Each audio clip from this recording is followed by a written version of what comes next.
So I'm 26, and for the last year or so, I've been living with my parents in the city. Sounds pretty basic, right? But it's not what you think. This wasn't some move back home because I can't afford rent situation. I'm actually the one who bought the house. I pay the entire mortgage, and I cover all the groceries, bills, everything. My parents, they don't pay a dime. To give you some background, my parents, Liz, 52F, and Tom, 55M, are both retired teachers. They'd been living out in the country for years, but after they stopped working, they decided they wanted to move to the city. They were bored with the quiet life and wanted to be closer to more exciting stuff, or at least that's what they said. I thought, why not? I'm making good money as a software engineer, and the city has better job opportunities anyway. Plus, I figured I'd help them out since they'd done a lot for me growing up. You know, normal family stuff. So we moved into this nice 3-bedroom house in the city. I'm not talking mansion level or anything, but it's definitely a nice place. 3 bedrooms, a little backyard, and a big enough living room for everyone to hang out. Since I'm the one paying the mortgage, I made sure to claim the master bedroom. It's got a walk-in closet and its own bathroom, which is clutch, because honestly, sharing a bathroom with anyone else? No, thank you. The second bedroom? That's my home office. I work from home about 80% of the time, so I set it up just the way I wanted. Dual monitors, a comfortable chair, the whole deal. I figured the third bedroom would stay as a guest room for when family visited or whatever. Simple enough, right? At first, everything was fine. My parents were just happy to be in the city, and we all settled into a pretty comfortable routine. They did their thing, gardening, watching TV, whatever retirees do, and I worked my job, paid the bills, and took care of the house. I didn't mind paying for everything. I make 6 figures, and it's not like they have much income coming in besides their pensions. Plus, it's family. You don't charge family rent, right? Then came the turning point. And let me tell you, it all happened faster than I could have imagined. One day, my mom dropped this casual comment at breakfast like it was no big deal. She goes, "You know your brother Jake and Emma are thinking about moving to the city. They're not doing so well back in the old town, and Emma's pregnant, so they could really use the help." At first, I didn't think much of it. Jake, 28M, and Emma, 26F, had always been the kind of couple who jumped from one bad situation to another. They weren't exactly struggling, but they weren't thriving either. Plus, Emma being pregnant threw a whole new layer into the mix. I thought, okay, maybe they'll move to the city and get a small apartment or something. But no, my mom had different plans. A few days later, she sat me down and, with this super innocent tone, she said, "We've invited Jake and Emma to come stay with us. It'll just be for a little while until they get back on their feet." Now this is the part where I should have seen it coming. But I didn't. I just kind of nodded along, figuring, okay, whatever, they'll stay for a bit and then find their own place. But what I didn't know was that this was just the beginning of the chaos. My parents didn't exactly ask if I was cool with them moving in. They just told me, after they had already invited them. I was still processing the whole thing when Jake and Emma showed up at our doorstep a week later, bags in hand, looking like they were moving in for the long haul. So here's the deal. They move in, and right away, it's clear they think they're staying indefinitely. I'm already feeling the stress build up because I'm the one paying for everything. Groceries, utilities, mortgage, you name it. And now I've got 2 more people to feed and take care of. No one even asked if I was okay with it. They just moved in like it was the most natural thing in the world. Now don't get me wrong, I love my brother. He's family after all. But Jake's not exactly the most responsible person in the world. He's the kind of guy who always finds himself in messy situations and then relies on other people to bail him out. And Emma? She's nice enough, but she's got this entitled attitude that just rubs me the wrong way. Like, because she's pregnant, she automatically deserves special treatment from everyone around her. But here's where things start getting really messed up. A couple of days after they moved in, Emma starts making these little comments. You know, the type that seem harmless but are actually really annoying. She'd say things like, "This place is so big. It must be hard for you to clean it all by yourself." Or, "I can't wait until the baby's here. We're going to need a lot of space for all the baby stuff." I didn't think too much of it at first. But then came the kicker. One evening, after I'd just finished a long day of work, Jake and Emma pulled me aside and said they wanted to talk. I thought, all right, maybe they're going to apologize for taking up space and eating all the food without offering to help. But nope. Instead, Emma, completely casual, says, "So, we've been thinking it would make more sense for us to take the master bedroom." I just stared at her. I couldn't believe what I was hearing. "We need more space," Jake added, like it was obvious. "The baby's going to need a lot of stuff, and your room has the walk-in closet and the private bathroom." Now keep in mind, I pay for the entire mortgage. The house is in my name. I also pay for all the groceries, and I've been supporting the whole household without asking for anything in return. And here they were, asking me to give up my own bedroom. I was floored. I couldn't even respond right away. It was like the audacity just hit me all at once. Finally, I said, "Why don't you just take the spare room? It's plenty big, and it's already set up for guests." Emma wasn't having it. "But that room doesn't have a walk-in closet, and the baby's going to need space." I stared at them for a few seconds, trying to stay calm. "I'm not giving up my room," I said, keeping my voice as steady as I could. "You can have the spare room, or you can find somewhere else to stay." Jake looked a little shocked that I wasn't just caving in, but Emma, she looked downright offended. And that's when I realized this wasn't going to end well. After that awkward conversation where Jake and Emma straight up asked me to give up my room, I thought maybe, just maybe, they'd realize how ridiculous they sounded and back off. I mean, who in their right mind asks the person paying the mortgage, buying the groceries, and keeping the lights on to just hand over their space like that? But nope, of course that's not what happened. The next couple of days, I started noticing these little things. For one, Jake and Emma were suddenly really comfortable, like too comfortable. They'd spread their stuff out all over the living room, had their shoes kicked off near the couch, and Emma was already talking about where she was going to put all the baby stuff like the house was theirs or something. I wasn't saying anything yet, but it was building up inside me, that feeling that something was about to go down. One day I had to go into the office for a few hours. Normally I work from home, but sometimes I have meetings I can't miss. Anyway, I get home around lunchtime to grab something to eat, and I notice something strange as soon as I walk in. My stuff, my personal stuff, is in the hallway. My clothes are in a pile on the floor. My computer monitor is just sitting there unplugged, like someone was in the middle of moving it. My heart's already starting to race because I know what this means, but I had to see it for myself. I walk to my room, and sure enough, there's Emma, standing in the middle of it, packing up the last of my things. She doesn't even look surprised when I walk in. She just glances over like, "Oh hey, I was just finishing up." I couldn't believe it.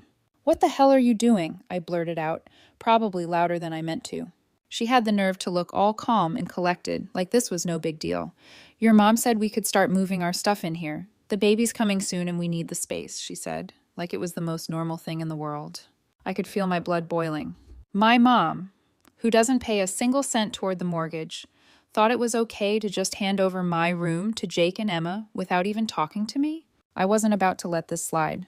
"No," I said, stepping into the room. "You're not moving into my room. I already told you guys to take the guest room." Emma didn't like that. She crossed her arms and gave me this look like I was the one being unreasonable. "The guest room is too small for the baby," she said. "And there's no closet. We need more space." I wasn't having it. "I don't care. You're not taking my room. I'm the one paying the mortgage. I've been paying for everything in this house, and you and Jake aren't even contributing anything. If you need more space, you're welcome to find your own place." At this point, I was really angry, and I could tell Emma was getting upset too, but I didn't care. She didn't back down, though. "Your mom said it was fine," she repeated, like that was the final word. That's where I lost it. I marched back out of the room, grabbed my phone, and called my mom, who, by the way, wasn't even home at the time. The second she answered, I didn't even let her say hello. "Mom, did you tell Jake and Emma they could move into my room?" There was a long pause on the other end, like she didn't know what to say. Finally, she admitted, "Well, I thought it would be the best solution.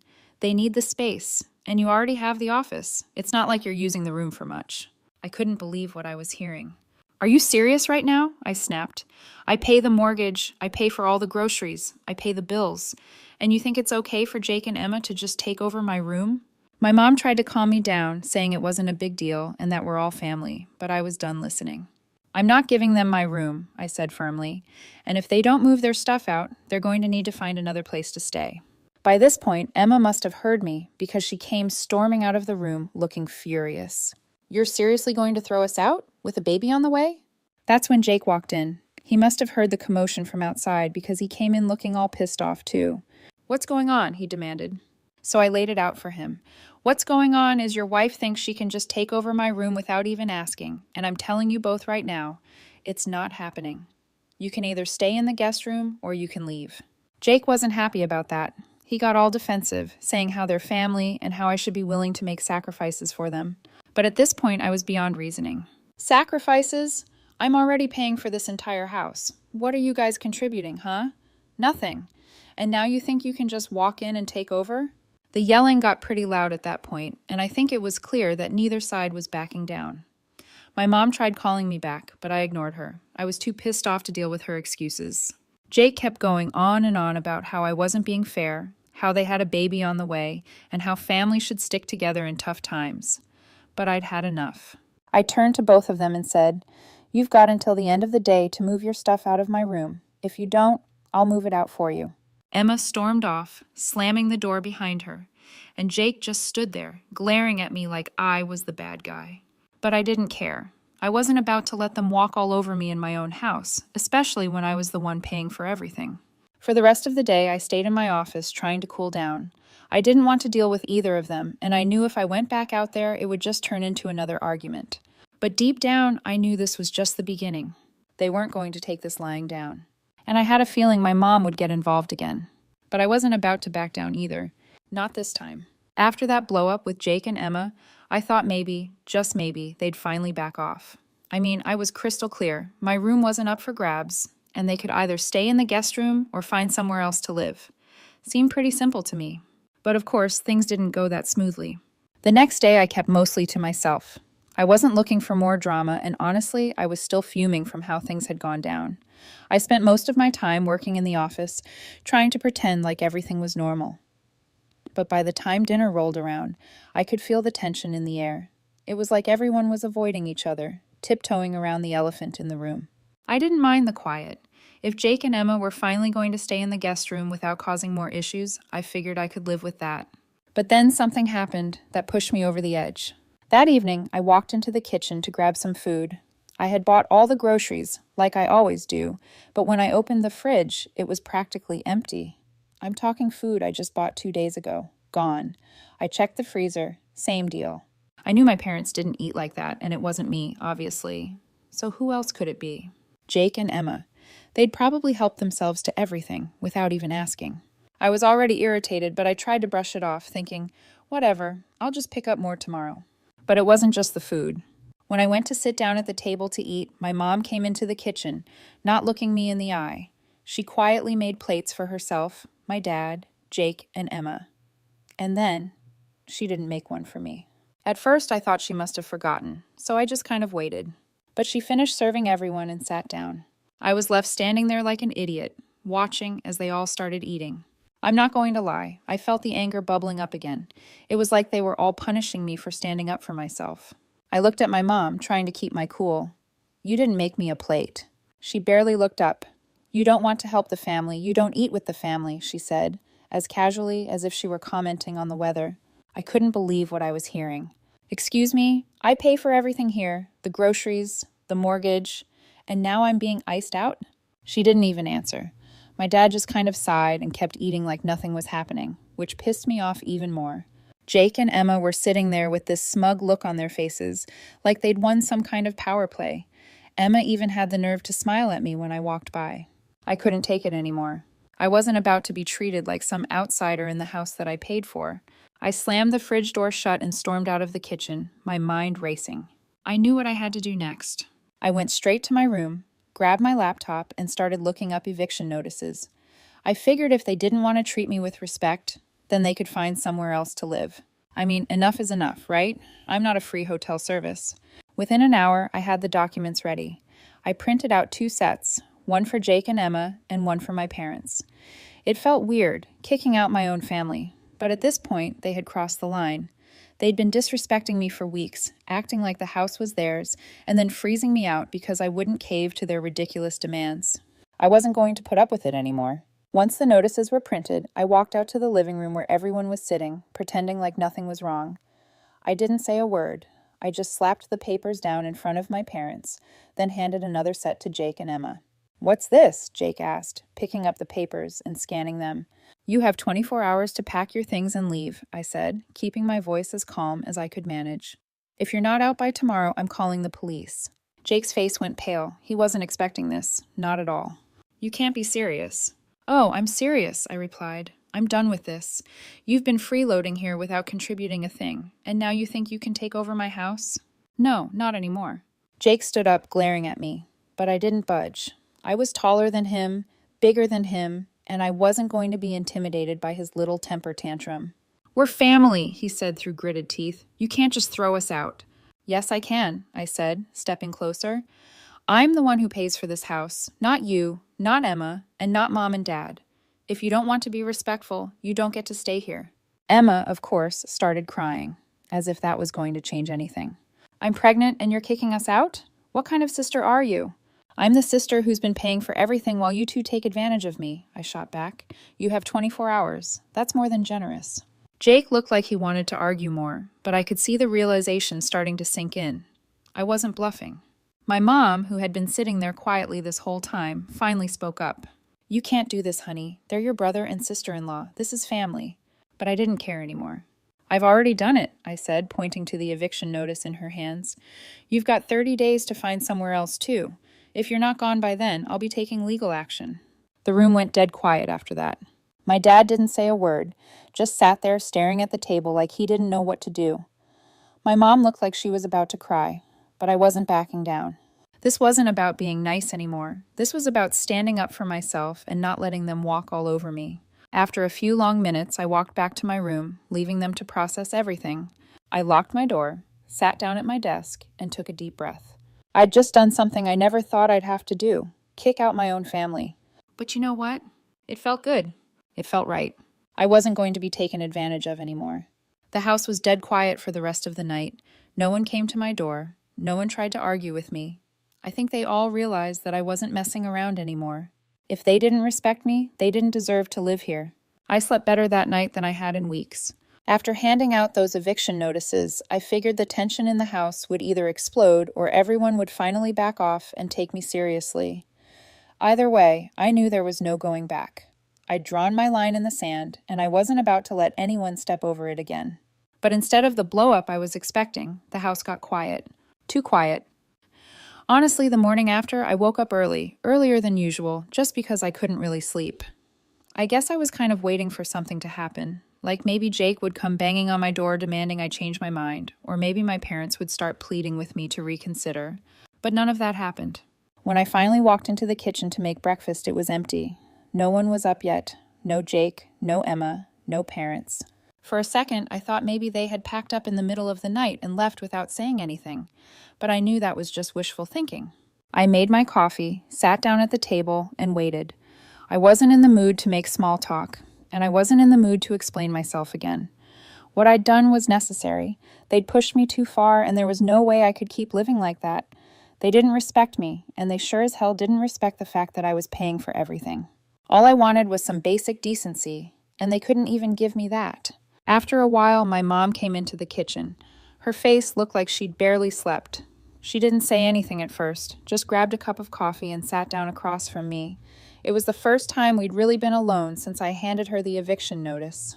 The awkward silence hung in the air for what felt like forever before she finally spoke up. Honey, she started, her voice soft and tired. I know things have gotten out of hand. I didn't say anything. I just stared at my coffee, waiting for the rest of whatever she was going to say. I knew an apology was coming, or at least some version of one, but I wasn't about to let her off the hook that easily.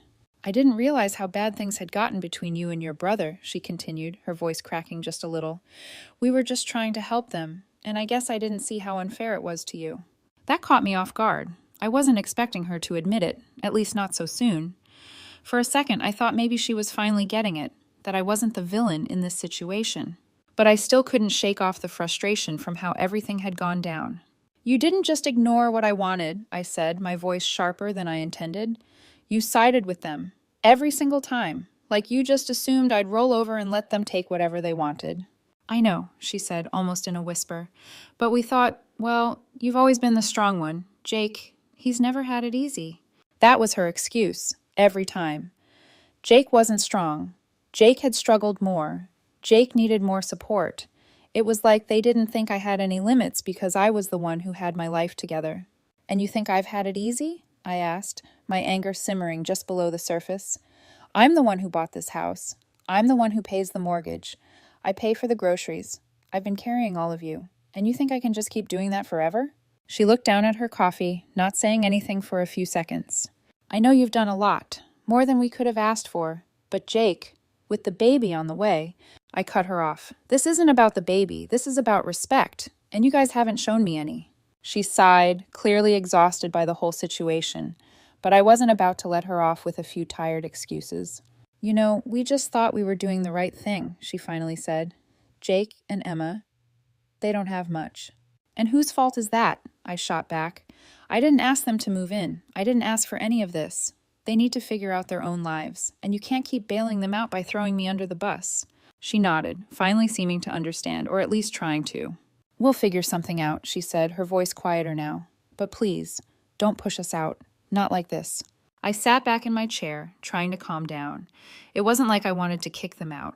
I mean, they were my parents. But at the same time, I couldn't keep living in a situation where they didn't respect my boundaries. I'd let too much slide, and now I had to put my foot down. I don't want to push you out, I said, trying to be as calm as I could. But things need to change. I can't keep living like this, being treated like I don't matter in my own house. Either things change, or yeah, you'll have to find somewhere else to live. She didn't argue, just nodded quietly. Okay, she said, we'll figure something out. After that, she left the kitchen, and I was alone again with my thoughts. I wasn't sure if anything was actually going to change, but at least it seemed like they were finally starting to take me seriously. Jake and Emma hadn't shown their faces yet, and I wasn't sure if that was a good thing or a bad thing. But either way, they were on borrowed time. Later that afternoon, Jake finally showed up. And of course, he looked like he'd been brooding over what had happened the night before. He didn't even say hi when he walked into the living room, just sat down across from me with that same pissed-off expression he always had when he didn't get his way. So this is how it's going to be? He asked, his voice dripping with bitterness. You're really going to kick us out? I gave you 24 hours, I said, not even looking up from my phone. If you're still here tomorrow, I'm calling the police. Jake scoffed, shaking his head like I was the bad guy. We're family. Yeah, and family doesn't take advantage of each other, I shot back. You've had weeks to figure this out. I'm not your fallback plan. He didn't have much to say after that. Just sat there for a few minutes before getting up and storming off again. Typical Jake. He was always the type to run when things didn't go his way, and this time was no different. The rest of the day went by quietly. Too quietly, if I'm being honest. I didn't know what Jake and Emma were going to do, but I wasn't about to change my mind. I'd given them a clear deadline, and they knew I wasn't bluffing. The next 24 hours were going to decide everything. The next morning, after all the chaos, I woke up and just laid there for a few minutes, staring at the ceiling. I knew today was the day. Jake and Emma had 24 hours, and now that deadline was ticking away. It was weird, though. I wasn't even mad anymore. I'd already accepted what had to happen. At this point, it was more about following through. When I got up and headed into the kitchen, I noticed right away that the house felt different. Not tense exactly, but just quiet, like the calm before something big happens. No one was in the kitchen, so I figured I'd make myself some breakfast. The fridge was still kind of empty from the last raid Jake and Emma had on the groceries, but I made do with what was left. As I sat there eating, I started thinking about how this whole situation had spiraled out of control so fast. I mean, it wasn't that long ago that things were fine. My parents and I were getting along, I was working, paying the mortgage, covering the groceries, and life was just kind of moving along like normal. Then Jake and Emma showed up and everything went off the rails. It's crazy how fast things can change when people start feeling entitled to stuff they didn't earn. A couple of hours later, I heard someone coming down the hallway. It was my dad. He walked in quietly, grabbed a cup of coffee, and sat down at the table across from me. He didn't say anything at first, just took a sip and looked out the window. Finally, he spoke. Jake and Emma are leaving today. I didn't respond right away. I wasn't sure if he was telling me because they had decided to leave on their own, or if he was just reminding me of the deadline. Either way, I nodded and kept eating. They don't have anywhere to go, he continued, his voice low. They're going to stay at a motel for a while, until they figure things out. I stopped mid-bite and looked at him. Part of me felt bad, but the bigger part of me knew this was what had to happen. I'd been too nice for too long, and if I didn't put my foot down now, they'd just keep taking advantage. I gave them time, I said, keeping my voice steady. I didn't want it to come to this, but they left me no choice. He didn't argue, didn't try to guilt trip me, which was surprising. He just nodded and kept drinking his coffee. I think he finally understood that I wasn't going to back down this time. After everything that had happened, there was no going back to how things were. Around noon, Jake and Emma started packing their things. I stayed in my room for most of it, not wanting to get into another argument or hear any more passive-aggressive comments. But after a while, I could hear Jake's voice getting louder from down the hall, so I knew it was only a matter of time before something went down. Sure enough, not long after, Jake knocked on my door. I opened it, and he stood there with that same pissed-off look he'd had since I gave him the eviction notice. "You're really going to let this happen?" he asked, his voice sharp. "You're just going to kick us out like this?" I leaned against the doorframe, crossing my arms. "I gave you 24 hours. I told you what needed to happen." He shook his head, jaw clenched. "We're family-led. You don't do this to family." I took a deep breath, trying to keep calm. "Family doesn't take advantage of each other.